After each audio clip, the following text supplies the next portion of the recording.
des groupes avec la volonté que ce soit les membres eux-mêmes de ces groupes qui fassent le travail d'autodestruction, qui biffent le personnage qu'il fallait faire disparaître. En termes simondoniens, que le niveau du transindividuel s'affaiblisse pour laisser remonter à la surface le pré-individuel, c'est-à-dire avant la différenciation entre, d'un côté, individu et de l'autre, psychosocial de l'autre. Afin que l'angoisse envahisse les groupes qui étaient auparavant structurés par l'appareil photographique. Donc c'est toute la question des disparitions et de l'importance de l'utilisation de la photographie par les services terroristes, policiers, mais aussi par les résistants. Que ce qui avait été rendu possible, à savoir l'individuation d'un groupe, alors ça peut être un groupe d'amis par exemple, comme à Weimar pour Goethe, Schiller, ou à Jena pour les frères Schlegel, les réalistes, Schleiermacher, etc., à Paris pour les surréalistes, par l'individuation de ses membres, s'effondre en cette chose qu'on a appelée Homo soviéticus, l'homme, c'est-à-dire l'homme considérant tous les autres comme de parfaits ennemis suspects, comme Hannah Arendt le décrira parfaitement dans ses écrits sur le totalitarisme. Donc si la pratique du biffage, du découpage des photos provoque la disparition effective, alors il faut sortir de l'opposition freudienne entre deuil et mélancolie. Et c'est tout, encore une fois, c'est toute la question de la disparition politique qui serait ici à reprendre. Alors, bel exemple maintenant de démonstration de l'ère numérique, eh bien, ce fut très probablement l'exposition de Lyotard, Les immatériaux, en 1985. Bon, vous savez que Lyotard avait reçu une commande de la part du Centre de création industrielle, du Centre Georges Pompidou et de Thierry Chaput, et que Lyotard organisa une exposition spéculative tout à fait inouïe. C'est la première fois probablement qu'un philosophe exposait une époque par le biais du dispositif de l'exposition, et ce fut tout à fait remarquable, ce fut un véritable événement culturel. Ce qui est important peut-être de noter, c'est que Lyotard fut amené à déplacer son modèle. Alors, il avait construit tout son modèle de réflexion sur l'esthétique à partir du primat de la communication, c'est-à-dire en termes de destinateur, destinataire, référent, code, support, etc. Il a déplacé tout ce modèle vers celui d'une production techno-scientifique de la réalité sensible, langagière, artistique, etc. Ou pour le dire vite, c'est du langage au sens le plus général, et par exemple des algorithmes, que doit émaner la réalité nouvelle. C'est la raison pour laquelle, quelques exemples,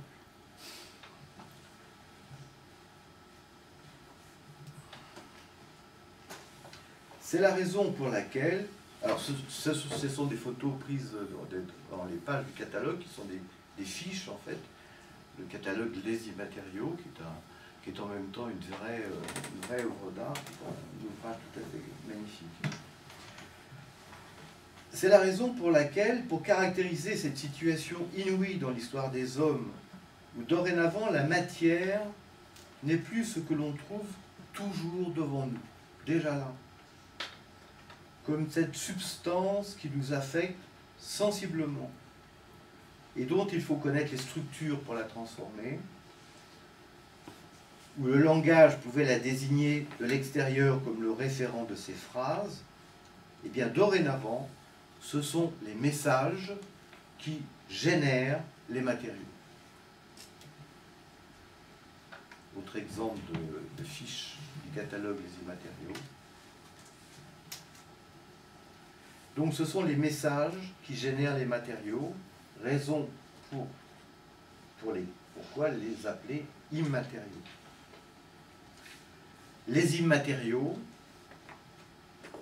sont donc des matériaux dont l'essence est de part en part langagière, c'est-à-dire numérique. Et ça, c'est en 85 que Lyotard énonce cela.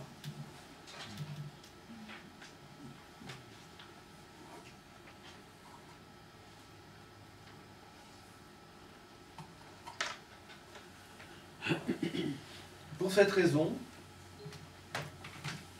les matériaux, ces matériaux qui sont totalement, intrinsèquement langagiers, sont métaphysiques, relèvent de la pure métaphysique.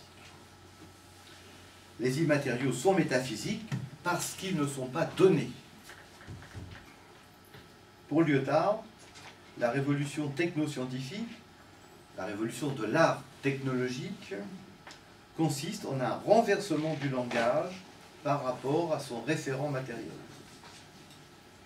Ou encore, pour le dire en termes heideggeriens à propos de Kant, là où il y avait un homme de la finitude, un artisan par exemple, qui du fait de sa finitude devait bien prendre en considération les datas sensibles,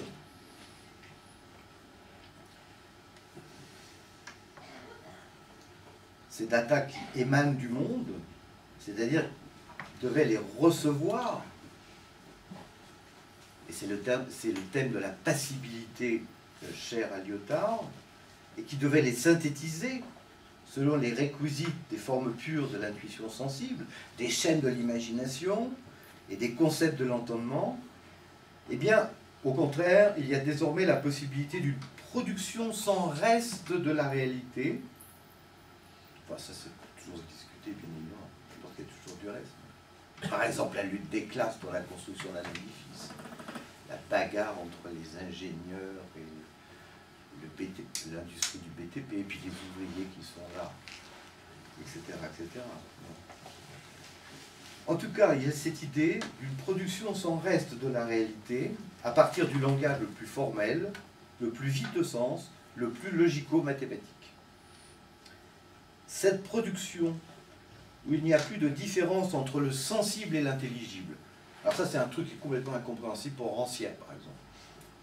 Qu'il n'y ait plus de différence entre le sensible et l'intelligible, parce que l'intelligible génère le sensible. Là, il est mort.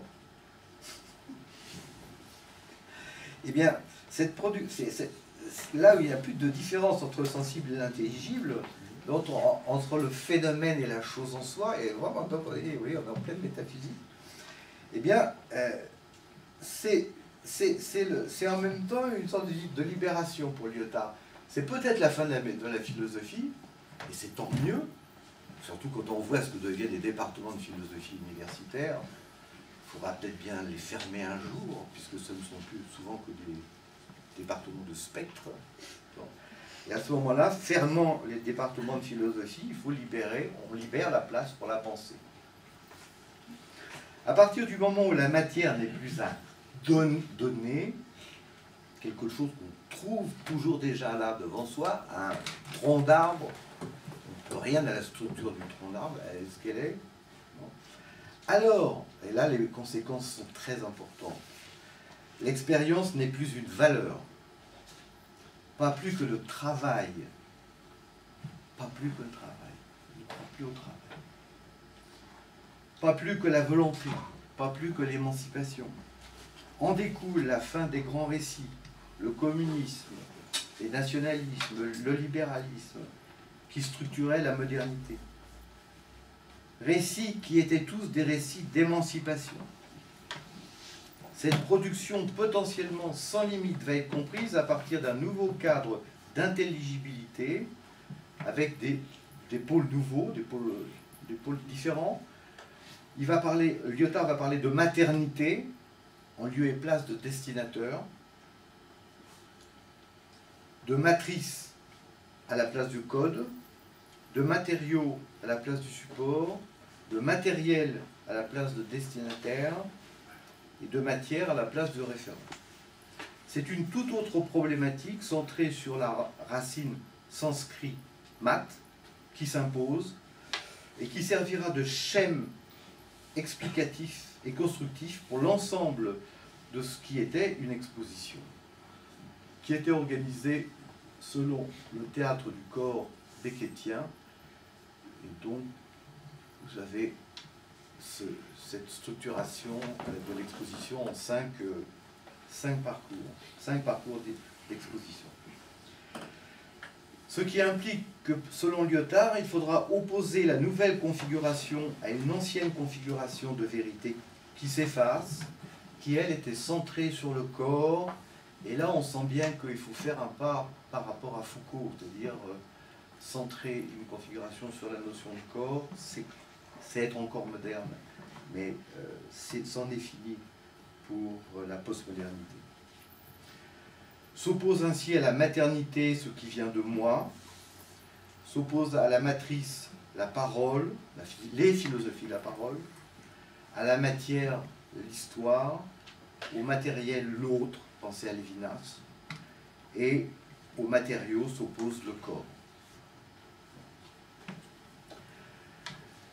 Pour conclure rapidement, ce sont donc les rapports forme-matière qu'il faudrait repenser, non plus en termes aristotéliciens, ce qu'on appelle l'illémorphisme. Il faudrait repenser dans le domaine de l'esthétique les rapports forme-contenu. Par exemple, la notion de forme artistique, ou de matériau artistique, pardonnez-moi, chez Adorno, serait probablement à reconsidérer, car il n'y a plus de différence ontologique entre la forme et la matière. Et c'est ce que l'architecture numérique va nous montrer. Mais il y a toujours un passage réversible, donc une porosité, donc une centralité du concept de porosité, de la métaphore de la porosité. On le voit bien, même en architecture par exemple, en suivant la belle analyse de l'évolution de l'architecture numérique que Georges Tessot et Bernier Lavigne ont pu donner récemment, ainsi que dans l'effectivité, la réalisation de métropoles parasols, dont Georges nous parlera probablement, du moins je l'espère. Métropole parasol, cette extraordinaire place publique numérique à Séville, qui est aujourd'hui achevée.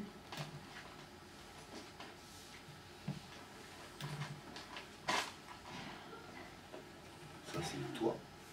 De là-haut, vous dominez la ville, et d'en bas, vous êtes protégé du soleil par ces énormes champignons.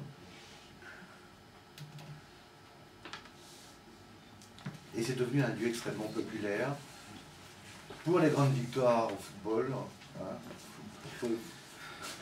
de l'équipe des équipes espagnoles. 1er juillet 2012, victoire de l'Espagne au championnat du monde de football. Des milliers de personnes. Wow. Et 1 million de visiteurs comptés en décembre 2012.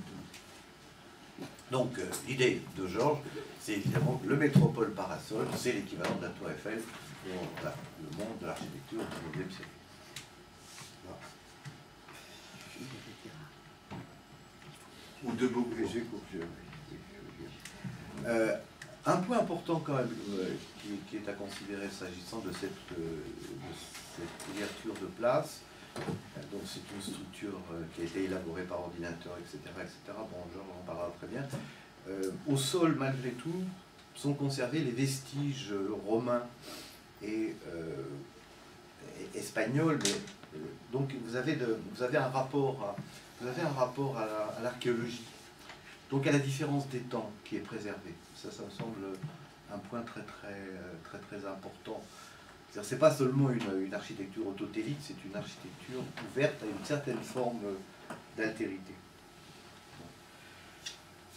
Il faudra élargir le champ d'application des appareils esthétiques numériques, ne pas se borner à la production de la réalité physique, mais ouvrir la réflexion à la genèse des groupes sociaux politiques. Alors, chez Benjamin, et je voudrais introduire à la notion de fantasmagorie numérique dont j'ai besoin, la notion de fantasmagorie, qui était courante dans la littérature du XIXe siècle, vient en lieu et place de la notion d'idéologie chère aux marxistes. Cette notion suppose que chaque époque, en fonction de l'appareil dominant, configure sa propre fantasmagorie collective à partir d'une fantasmagorie originaire qui est comme le substrat de toute production imaginaire depuis l'aube des temps. C'est la notion de préhistoire chez Benjamin. Ainsi, Benjamin avait-il le projet d'un livre considérable, comme vous le savez, traitant de la question de l'imagination collective au moment où un nouvel appareil urbain, non projectif, s'imposait à Paris, les passages. Donc c'est le fameux livre Paris, capitale du XIXe siècle, ou intitulé le livre des passages. Un passage parisien, pour mémoire.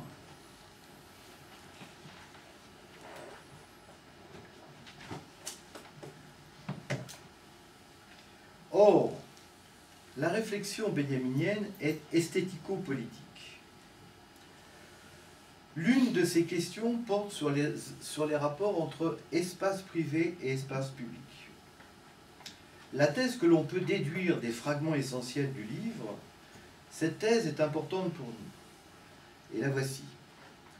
Dans un environnement générant un public de masse, c'est le cas du passage, mais c'est aussi le cas de la salle de cinéma. Ce qui, pour ce public, est à l'extérieur, c'est-à-dire l'architecture invaginée du passage, l'éclairage, les vitrines, les miroirs, eh bien, tout cela est vécu comme absorbé par la masse. Ce qui était extérieur à la masse passe donc à l'intérieur selon un principe de compénétration ou de double inclusion. Un petit exemple de passage parisien, donc. Le passage Pommeraye, quand même, à Nantes, qui sert de décor, comme vous le savez, du film de Jacques Demy, de deux films de Jacques Demy au moins, Le La et Une chambre en ville. Donc toujours cette capacité du cinéma de reprendre les appareils antérieurs. Le résultat, c'est que cette masse immergée va déambuler et consommer comme si elle se trouvait à l'intérieur d'un espace onirique commun. Par conséquent, tout ce qui était exposé comme marchandise va devenir immédiatement spectacle, selon le principe du fétichisme de la marchandise élaboré par Marx. Mais du fait du caractère fondamental de cet espace de fantasmagorie. C'est le spectacle qui génère l'illusion marchande, et non le contraire. Donc la thèse est anti... Comment on les appelait ces gens-là dans les années 68 ? Situationniste, anti-situationniste. La femme est immédiatement perçue comme prostituée. La masse désindividuée devient la proie des processus physiologiques que les partis totalitaires sauront exactement, eux, travailler et configurer. C'est-à-dire qu'ils vont transformer cette masse en masse totalitaire. Les environnements plastiques et architecturaux de la seconde moitié du XXe siècle ont alors préparé le terrain au nouveau partage entre espace privé et espace public. On en aura des exemples avec Alessandra Ponte. Benjamin a dressé une sorte de typologie historique de cette articulation qui devrait nous permettre de développer une double analyse en prenant en considération que la sphère de la fantasmagorie collective n'est pas comme un destin dont on ne pourrait s'échapper. S'il y a une possibilité d'altérité dans l'immanence, c'est, écrit-il, par le réveil qui a une dimension critique, sans être pour autant une prise de conscience au sens marxiste du terme. Quelles seraient les conditions d'un tel réveil? Et je terminerai par là. L'entreprise de Schwitters, l'entreprise donc artistique de Schwitters,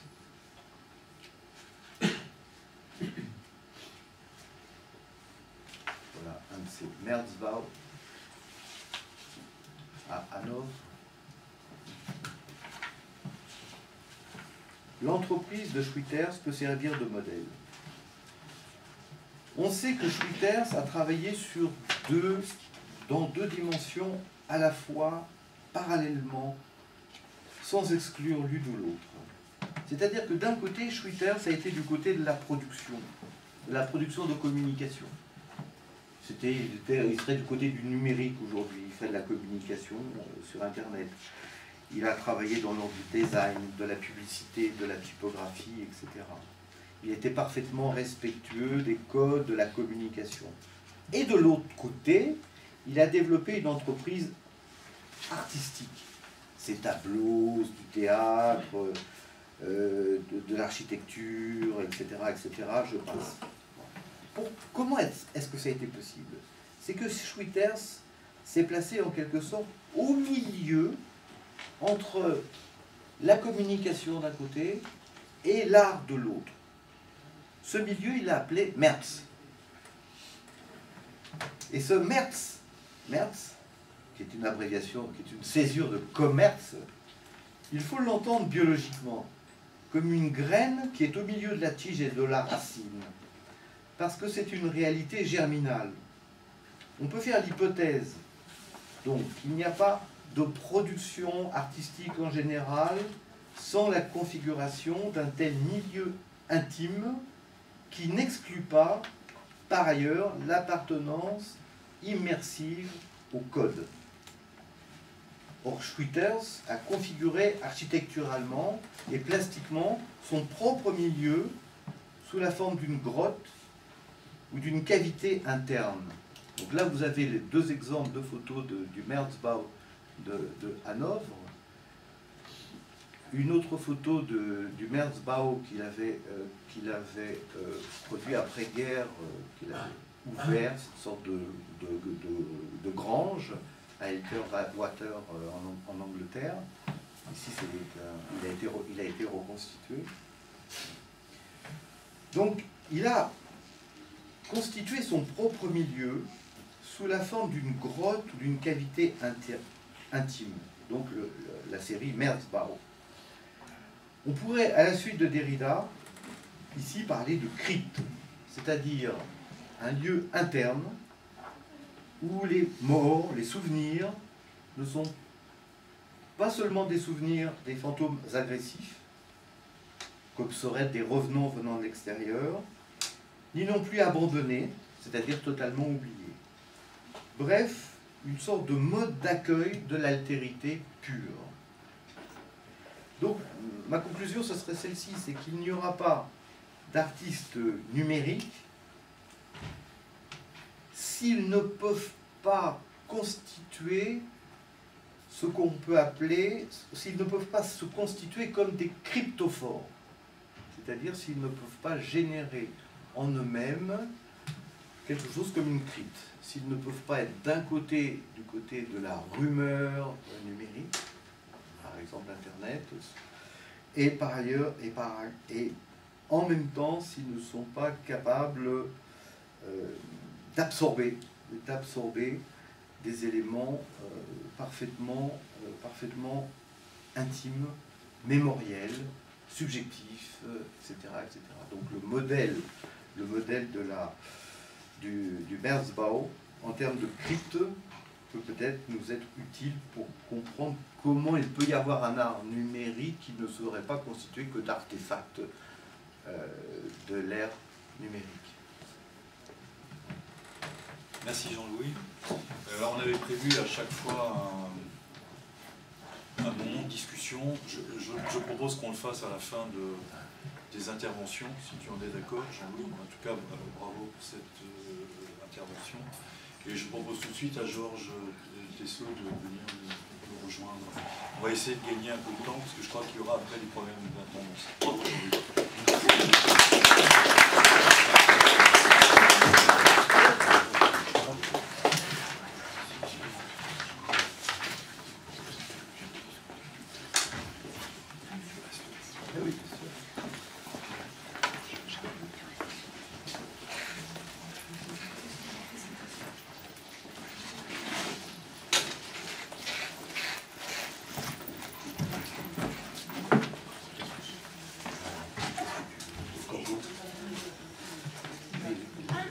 Oui, mais si tu as besoin de corbeau quand même.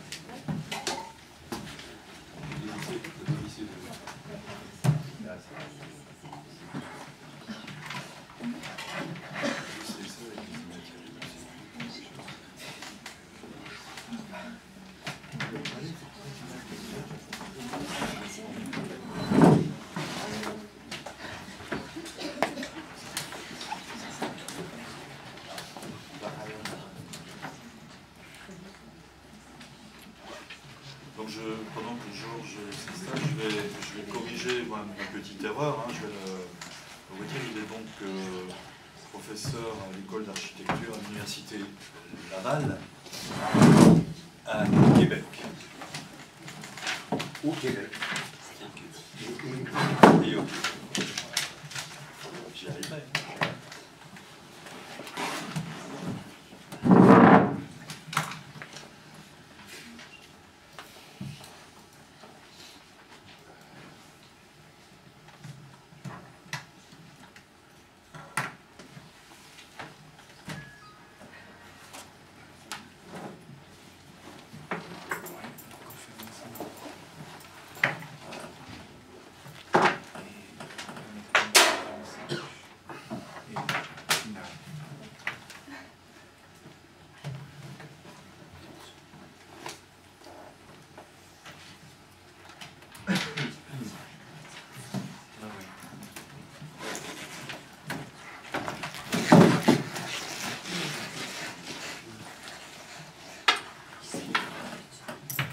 Après cette explosion et ce florilège offert par le collègue Déot, il est très difficile d'enchaîner. Enfin, je ferai de mon mieux. Et il est sûr que les frontières entre peinture, sculpture et architecture ont disparu depuis longtemps. Ce qui nous rappelle que Dali disait que la sculpture, c'est ce quoi on se cogne quand on se recule pour observer mieux une peinture dans un musée. Donc déjà, Dali avait mis en doute un peu ces différences et ces catégories qui sont très beaux-arts et très 19e siècle, même s'ils existent encore dans certaines écoles. Art visuel, art figuratif, et aujourd'hui art numérique. Peut-être que il y a plusieurs thèmes que je voudrais développer aujourd'hui. Alors ça bouge, oui. Peut-être c'est cette image publiée par l'architecte Bernard Cache dans son livre Terre meuble en français, Earth Move en anglais. Terre meuble qui a été traduit à Orléans en 2007. C'est peut-être cette image qui illustre un des concepts que je voudrais développer aujourd'hui, qui est celui de topologie. On voit un espèce d'anneau de Möbius qui croise un cadre. Bien sûr, le cadre, c'est celui de la perspective, c'est le cadre d'Alberti, c'est la fenêtre, tu vois. Oui, je vois bien. Donc c'est ce cadre dont Jean-Louis a très bien parlé, qu'il a très bien exploré d'ailleurs depuis longtemps, et d'une manière exemplaire, à mon avis. Et donc je ne reviens pas là-dessus. Ce que l'architecte Bernard Cache ajoute, puisque c'est un des experts du numérique au niveau mondial, on a cette chance d'avoir ce personnage en France. Ensuite, il faudra se demander pourquoi personne n'a jamais voulu lui donner un poste d'enseignant en France, mais ça c'est... À Paris 8 en particulier. Ce sera une autre discussion.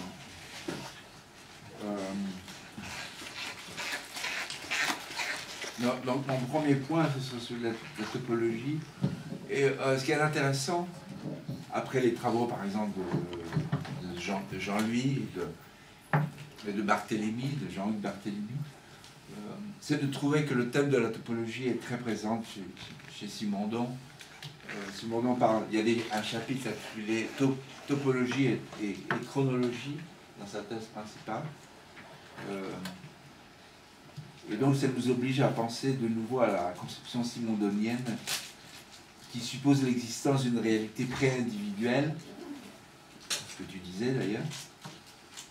Ce que l'individuation fait apparaître n'est pas seulement l'individu, mais le couple individu-milieu. Et ce concept d'individu-milieu est important et il doit être considéré dans une topologie. La topologie, bien sûr, c'est une partie des maths. Et là, si vous allez sur un site internet, vous regardez la topologie, ça prend environ de 200 à 300 pages. C'est une partie très sérieuse des maths et très difficile d'ailleurs. Donc je ne prétendrai pas vous expliquer ce que c'est que la topologie au niveau des maths. Je ferai comme si on savait tout ce que c'est, qui vaut mieux. Affirmer que le couple individu-milieu qui apparaît après l'individuation constitue une correction majeure de l'illémorphisme aristotélicien, c'est donc avancer dans la voie d'une définition de la production contemporaine, industrielle et post-industrielle. La voie illémorphique, formée bien sûr de matière et de forme, considère l'individu comme engendré par la rencontre d'une forme et d'une matière, une conception qui présuppose l'existence d'un principe d'individuation antérieur à l'individuation. Pour Simondon, je le rappelle très rapidement, le schème illémorphique comprend toute doctrine pour qui l'individuation résulte de l'empreinte d'un principe d'individuation extérieur à l'individu matériel, qui impose en quelque sorte, qui s'impose à lui comme dans un moule, comme l'opération d'un moule. En présupposant l'extériorité de la matière et de la forme, et la subordination hiérarchique de la matière à la forme transcendantale, on se rend incapable d'expliquer la production comme un procès réel. Simondon devra donc découvrir et éclairer les principes génétiques contemporains au processus réel, en étendant son champ d'abord aux théories de la matière, la cristallisation par exemple, puis aux théories de la vie, la membrane. Et Simondon conclut avec cette théorie de la forme, et je cite, « L'opération technique institue la résonance interne dans la matière prenant forme, au moyen de conditions énergétiques et de conditions topologiques. » Voici que la topologie réapparaît. Donc, conditions énergétiques et de conditions topologiques. Les conditions topologiques peuvent être nommées formes. Donc, il y a une espèce d'équation entre topologie et forme déjà chez Simondon. Et la condition énergétique exprime le système en entier. Bien sûr, l'énergie dont il parle, c'est celle des systèmes. Ce sont la théorie des systèmes qui se développe après la cybernétique, durant les années 60 et 72. Pour Simondon, technologie et chronologie coïncident dans l'individuation du vivant. Ce ne sont pas des formes a priori, mais la dimensionnalité même du vivant s'individuant. Ainsi sont réunies pour Simondon les conditions afin qu'il soit possible de penser la morphogenèse. Dès lors, ce sont les processus génétiques analysés par Simondon, ceux de la membrane par exemple, qui permettent aux architectes de repenser sur une base inédite. Et quand je dis architecte, c'est architecte, artiste, art visuel, etc. C'est juste pour faire un exemple. Donc, aux architectes de repenser sur une base inédite la position des catégories spatiales, comme l'intérieur et l'extérieur, la transparence et l'opacité, le profond et le superficiel, le haut et le bas, le devant et le derrière, le léger et le lourd. Soudain, ce qui fondait l'architecture traditionnellement, pensons aux catégories de Bachelard par exemple, le souterrain, la cave, le toit, le mur, la paroi, le sol, le plafond, le passage, l'interruption, etc. On voit sa signification se métamorphoser en se transformant en une surface topologique de contact. Je rappelle que la topologie admet toutes les transformations de figures comme si elles étaient dessinées sur une surface de caoutchouc, mais il y aura bien sûr plusieurs approches à une architecture dite topologique, dont les déformations et variations dynamiques de forme sont obtenues par des logiciels de modélisation et d'animation. Désormais, cette mutation topologique a conduit à l'exubérance qu'on a appelée globulaire, dont la plastique évoque les plis de la sculpture baroque ou les circonvolutions expressionnistes. Dans son ouvrage sur le pli, en 1988, Deleuze mentionne les considérations de Benjamin sur l'allégorie baroque, en citant longuement l'origine du drame baroque allemand de Benjamin. C'est comme si le mécanisme du drame baroque benjaminien, le Trauerspiel, s'enclenchait dans la philosophie de Leibniz et son projet d'allégorie du monde. C'est un chapitre que, en général, les gens ne lisent pas, mais que j'ai toujours trouvé très intéressant. La relecture de Benjamin par Deleuze, les gens, je veux dire, les architectes qui lisent en général les premières 10 ou 20 pages de ce livre fantastique qui est Le Pli, la relecture de Benjamin par Deleuze permet d'analyser les conditions inédites de l'architecture contemporaine en tentant de pénétrer les différentes inhérentes aux nouveaux médias. De trouver que Deleuze est benjaminien, je trouve ça intéressant, que ça vaut la peine de le noter. Nouveaux médias, donc. Ça c'est le thème bien sûr de Benjamin, c'était aussi celui de Deleuze. En présentant des expériences passées ayant offert un environnement d'immersion totale, comme le panorama, le passage qui a été cité, ou le cinéma, Benjamin retrace les origines d'une architecture dite médiatique durant le 19e et 20e siècle. Durant, je veux dire, les 19e et 20e siècle. Aujourd'hui, grâce au logiciel de modélisation 3D et d'animation, certaines réalisations architecturales portent à l'achèvement de concrétions informes, ou qui semblent informes, ou qui semblent dépasser même toute notion de forme, qui a été connue précédemment, se configurant comme une série de corps caverneux et organiques, évoquant des entités biologiques. Elles conduisent à la réalisation de formes hybrides et biomorphiques. Ça fait longtemps que les architectes essaient de se rapprocher des médias. Si je prends une œuvre comme celle de Toyo Ito, on a par exemple son projet de 1991, donc très tôt, qu'il avait intitulé L'œuf des vents, dans lequel on voit ici la version nocturne avec un volume elliptique laissant apparaître donc, pendant la nuit des images vidéo sur 5 écrans LCD.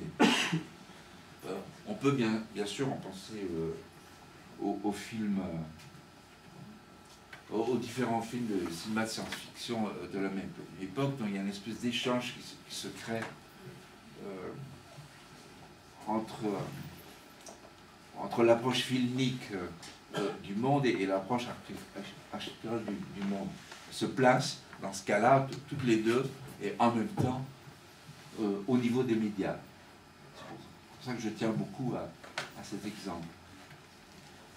On peut citer aussi le site Reversible Destiny des architectes Arakawa et Madeline Jeans. Si je ne me trompe pas, Arakawa est japonais et Madeline Jeans est américaine, je pourrais me tromper. Ils ont créé ce fameux labyrinthe dans la ville de Yoro, préfecture de Gifu au Japon, de 93 à 95. Petite parenthèse, il faut dire que c'est quelqu'un qui m'a expliqué ça, les Japonais adorent encore aujourd'hui les labyrinthes, payent très cher pour aller visiter un labyrinthe, ça fait partie de la culture contemporaine du Japon. Juste pour expliquer pourquoi ils ont réussi à réaliser ce site extraordinaire, qui se présente donc comme un labyrinthe, un site artificiel, un site isolé comme une île, donc, présentant une nature artificielle. On va regarder ce site encore un peu.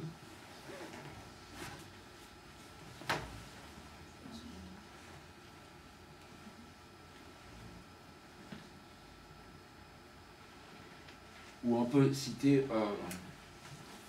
l'exemple du tunnel interactif formant le pavillon de l'eau douce par Lars Spoijbroek, l'architecte hollandais, le fondateur de l'atelier d'architecture Knox, un atelier Jans au... Je ne parle pas hollandais, donc je m'excuse si quelqu'un est... S'il y a un citoyen ou une citoyenne de la Hollande ici, je demande pardon pour mon horrible prononciation. En général, mes amis hollandais, quand je prononce les noms en hollandais, s'esclaffent et se mettent à rire comme des fous. Dans ces différents projets, ici on voit la phase de construction et le tunnel interactif. Donc ce serait un exemple d'architecture cryptique pour servir au discours très intéressant que le camarade des Hôtes faisait précédemment. Dans ces différents projets, les architectes se soucient d'établir des correspondances inédites entre environnement physique et monde de l'information. Certains de ces environnements sont confirmés justement comme des tunnels topologiques, excluant apparemment toute notion d'extérieur. Ce qui pourrait conduire à une série d'interrogations sur la détermination contemporaine du milieu interactif. S'agit-il d'une référence à la caverne de Platon?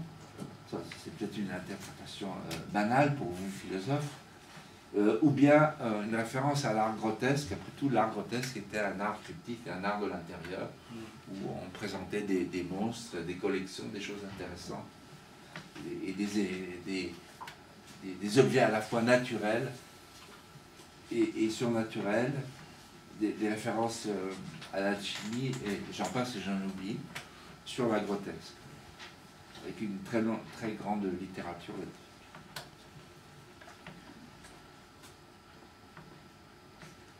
Parlant de grotesque. Comme le remarquait Benjamin à propos des passages couverts, ces environnements sont informes.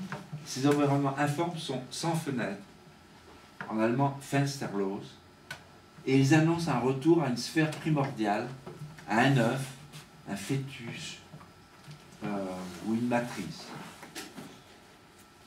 ou bien à la monade au sens biologique de l'organisme monocellulaire, ou encore à la diade dans les sphères de Peter Sloterdijk, pour qui, je cite, la théorie de l'écume a indiscutablement une orientation néo-monadologique. Mais ces monades ont la forme fondamentale de dyades ou de structures plus complexes. À propos du célèbre film Matrix par Andy et Larry Wachowski, donc il y a plein d'analyses, bien sûr, il y a celle faite par le groupe de Badiou à la fin des années 90, mais je pense que celle qui a été résumée par Jean-Louis provenant de la, si je peux l'appeler comme ça, de la matériologie de Lyotard, je trouve plus intéressant. On peut se demander si la matrice est condamnée à simuler le réel. La représentation de l'information, désormais une projection, est-elle destinée à demeurer informe, ou bien doit-elle instaurer les surfaces comme autant d'écrans? Cette question de l'écran, bien sûr, envahit toute notre société. Nous sommes dans la société de l'écran, comme l'ont dit certains. Avec la révolution du numérique, c'est l'idée même d'une surface d'inscription qui se trouve fondamentalement transformée. Comme l'énonce Bernard Stiegler, le partage du sensible, relevé par Jacques Rancière, qui conditionnerait le politique, est lui-même conditionné par l'équipement technologique. Le cinéma est un art collectif de la projection, par exemple. Sans extérieur, il est pur intérieur. Selon Antonin Artaud, aucun art mieux que le cinéma ne peut faire surgir, corporiser les formes invisibles de la psyché. L'écran de cinéma est comme une chair tactile où se projettent nos rêves. En marge de son scénario La coquille et le clergyman, Artaud note, et je cite, « La peau humaine des choses, le derme de la réalité, voilà avec quoi le cinéma joue d'abord. » Fin de citation. Cette remarque d'Artaud est au cœur de la pensée deleuzienne sur le cinéma, comme vous le savez bien. Comme l'écrit Deleuze, le cerveau, c'est l'écran. La pensée est moléculaire. Il y a des vitesses moléculaires qui composent les êtres lents que nous sommes. Les circuits et les enchaînements cérébraux ne préexistent pas aux stimuli, corpuscules ou grains qui les tracent. Fin de la citation.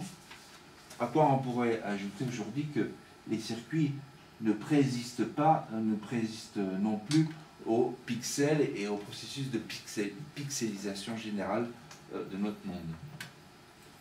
Et je continue la citation de Deleuze. Le cinéma n'est pas un théâtre. Il compose les corps avec des grains. Les enchaînements sont souvent paradoxaux. Le cinéma, précisément parce qu'il met l'image en mouvement, ne cesse de tracer et de retracer des circuits cérébraux. Fin de citation. À travers Simondon, Deleuze est amené à la découverte d'un espace cérébral topologique. L'expression est de Deleuze. Espace cérébral topologique. Capable de faire coexister, et je cite, un dedans plus profond que tout milieu intérieur et un dehors plus lointain que tout milieu extérieur. Donc il y a un espace vraiment topologique, puisqu'on a un rapport très complexe entre ce n'est plus un mur qui sépare comme ce mur ici à l'intérieur et à l'extérieur. C'est une relation topologique beaucoup plus complexe entre l'intérieur et l'extérieur. Dans la mesure où le cerveau est un écran, ce qui est projeté dans l'architecture numérique, ce sont les formes baroques de nos circonvolutions cérébrales.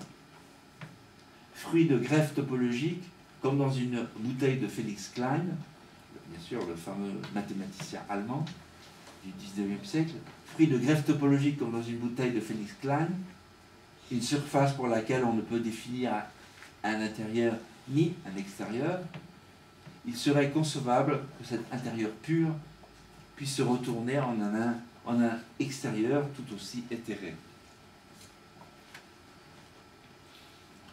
Deuxième point que je voulais faire, après la topologie, c'est un rappel très rapide sur les machines de guerre.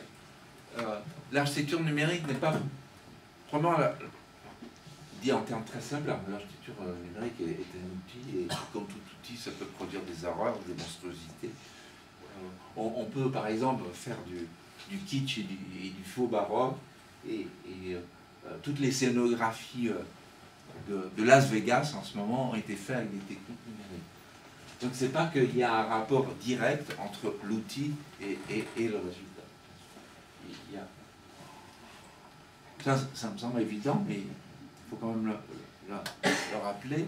Et il y a déjà les architectes qui ont essayé de travailler, non pas dans le sens du numérique, c'est-à-dire dans le sens de la production presque post-industrielle et donc numérisée de l'architecture, avec tout ce que ça comporte, aussi de défauts, mais qui se place à contre-courant. Et l'exemple que je donnerai, c'est l'architecte Didier Faustino, qui, par ses œuvres, et lui, un grand expert de l'architecture numérique, se place à contre-courant. Je pense que si la fameuse machine de guerre de Deleuze et Guattari peut être cité aujourd'hui, c'est à propos de cet architecte. Et je rappelle la fameuse formule de Deleuze, juste pour mémoire, la machine de guerre. Nous définissons la machine de guerre comme un agencement linéaire qui se construit sur des lignes de fuite. En ce sens, la machine de guerre n'a pas du tout pour objet la guerre, elle a pour objet un espace très spécial, espace lisse qu'elle compose, occupe et propage. Le nomadisme, c'est précisément cette combinaison machine de guerre, espace lisse. Et on peut citer des œuvres donc, de Didier Faustino, comme cette, qui a créé un atelier qui s'appelle le Bureau des mises architecture. Donc il s'agit de créer des choses qui ne fonctionnent pas. Des non-interprétations, des non-sens, dans une proposition de non-fonctionnalisme. Ici, on a le Stairway to Heaven, construit au Portugal en 2001. Que je ne décris pas, c'est assez évident, bon, c'est assez difficile d'utiliser cet escalier. Et d'autre part, il y a une référence musicale sur le groupe rock Led Zeppelin. Stairway to Heaven, c'est une fameuse chanson, non, je veux dire, musique d'environ 1970. Je veux pas faire de la over-interpretation, comme les amis américains font trop souvent. Ou alors, je citerai le One Square Meter House, dont on voit ici la maquette, 2002-2003. La représentation, réalisée à l'échelle 1-1 Port d'Ivry en 2007, dans le cadre d'une commande publique pour le tramway sud de Paris. One Square Meter House, la maison d'1 mètre carré, suppose 17 mètres de hauteur de coque en résine standardisée. C'est une architecture numérique d'ailleurs. Le petit logiciel est intégré au programme. On pourrait passer ça en loop pendant des heures. Faustino, il subvertit totalement. Est-ce qu'il y en a une autre? On voit une vue de nuit ici. Faustino, il subvertit totalement l'idée d'habitabilité et d'évolutivité. Les cellules n'y sont pas détachables ou modulables, et l'habitant n'y décide pas de leur organisation en fonction de ses besoins. Ici, la superficie de 1 mètre carré contraint l'occupant dans un espace invivable, définitivement étriqué. La surface au plancher ne permet pas de s'allonger, mais autorise seulement l'installation d'un escalier qu'il ne cessera de monter et de descendre. Donc une situation de non-fonctionnalité, d'inconfort, on pourrait dire en général de non-sens. Un autre concept qui pourrait être rappelé du corpus deleuzien, ce serait celui de la machine dionysiaque. Ici une représentation de Dionysios avec son fameux Thyrse. Et la citation, quelque chose qui n'est ni individuel ni personnel, et qui pourtant est singulier. Pas du tout un abîme indifférencié, mais sautant d'une singularité à une autre, toujours émettant un coup de dé, ça c'est un mot-clé, coup de dé, un coup de dé qui fait partie d'un même lancer toujours fragmenté et reformé dans chaque coup. Bien sûr, le coup de dé est considéré par Walter Benjamin lui-même, qui est obsédé par le jeu et le hasard. On le retrouve ici. Où le non-sens et le sens, ça c'est le deuxième mot-clé, où le non-sens et le sens ne sont plus dans une opposition simple, mais co-présents. La machine dionysiaque, c'est donc le plan d'immanence supportant les plis qui la constituent. Donc j'insiste sur un coup de dé, bien sûr la référence est évidente, la référence littéraire est évidente, mais il y en a une autre aussi qui sera possible, c'est la référence aux logiciels qui vous fournissent des situations et des situations de type stochastique, c'est-à-dire basées sur le hasard.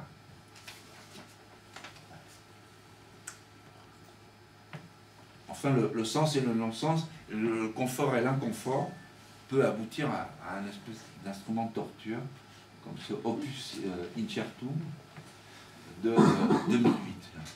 Alors, et pour la petite histoire, c'est moi qui ai réussi à convaincre une touriste japonaise à poser pour moi. Et il s'est créé donc ce rapport tout à fait incorrect entre le spectateur et l'actrice qui a accepté de poser. Je la remercie d'ailleurs ici publiquement. Je ne connais pas son nom. Et nos rapports se sont terminés avec cette photo. Je tiens à le dire. Mais illustre bien donc ce que pourrait être une œuvre inconfortable, soulevant les possibilités du masochisme, d'un masochisme bien compris. Si on parle de diagramme, on parle de diagramme de Foucault. Et surtout, tel que Gilles Deleuze l'a défini dans son livre sur Foucault. Ce que Gilles Deleuze appelle un diagramme, en empruntant la notion à Michel Foucault, est une machine abstraite. Cette machine, est-ce que j'ai encore le temps? Je pense. Cette machine concerne la présentation des rapports de force propres à une formation stratifiée.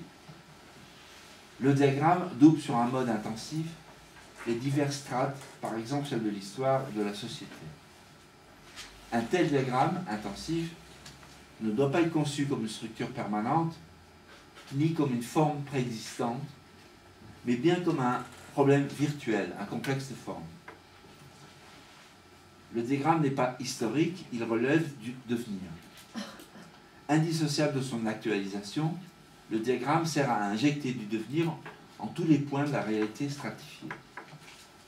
Tel que pensé par Deleuze, le concept de diagramme, d'ailleurs, je trouve que moi je suis tout à fait dans l'interprétation de Deleuze du diagramme de Foucault, je trouve que Deleuze apporte quelque chose. Tel que pensé par Deleuze, le concept de diagramme comme machine abstraite permet de comprendre la réalité à la fois machinique et biologique d'une institution, d'un dispositif, d'un appareil ou d'un système. Le diagramme peut également relever de la nature machinique d'un logiciel, son phylum, ses embranchements, tant sa phylogénèse que son hétérogénèse. Il reste combien? 5-10 minutes, c'est possible?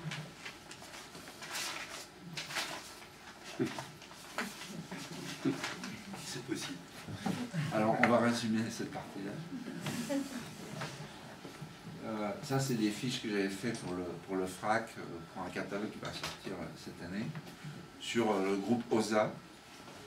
Et on va passer sur ce projet-là. Je crois qu'on a une belle image ici. Mais